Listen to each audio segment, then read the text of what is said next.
When I first saw the individual form of eFolio, I got all excited because I thought this is perfect for what we need for the college.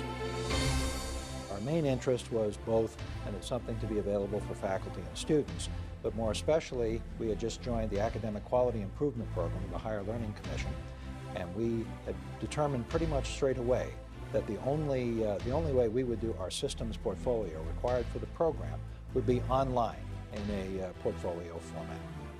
We talked to Stephen Spangell, who's the liaison of the Higher Learning Commission, with the idea that we would approach this portfolio process as a pilot, using it electronically, because they were wanting institutions to do them electronically as well. Went to a presentation with the Chancellor's Office and the Center for Teaching and Learning. And I worked with Paul Wasco, who was one of the developers, and we solved a lot of the problems along the way. For example, one of the concerns we had was we wanted to update the documentation and the data so that when you looked at the portfolio, it was up to date. We didn't want to have to remember every single place in the portfolio where we referred to a particular chart, for example. And so we came up with the idea of a document repository, which works kind of like a middle gear. So we could link all of the links wherever we referred to a particular document to a page in the document repository, and it was always stable. It never changed. So that then gave us a link to the actual document. So we could change the document as many times as we wanted to, and the links within the portfolio were always stable. As we were building it, we shared the link with other colleges so they could see what was happening and got them excited about it as well.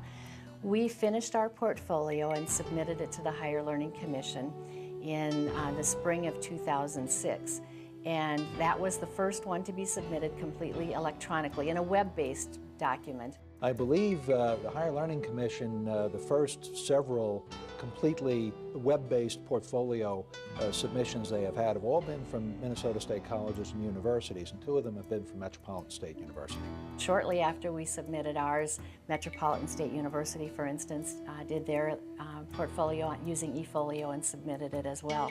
So now many institutions are using it and have already submitted it for review, and we're actually training reviewers to be online reviewers of electronic portfolios.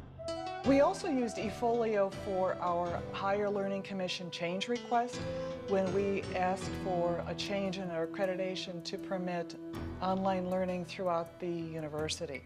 So it was a much smaller scale portfolio than was our AQUIP portfolio, but it allowed us to put all of our content for our change request, including all of our resources and all of our documents.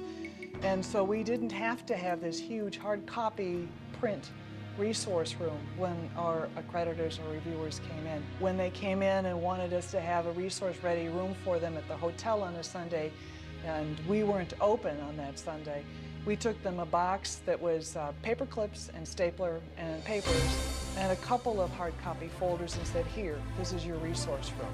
They'd never seen a resource room that was online, and we were able to do that for them.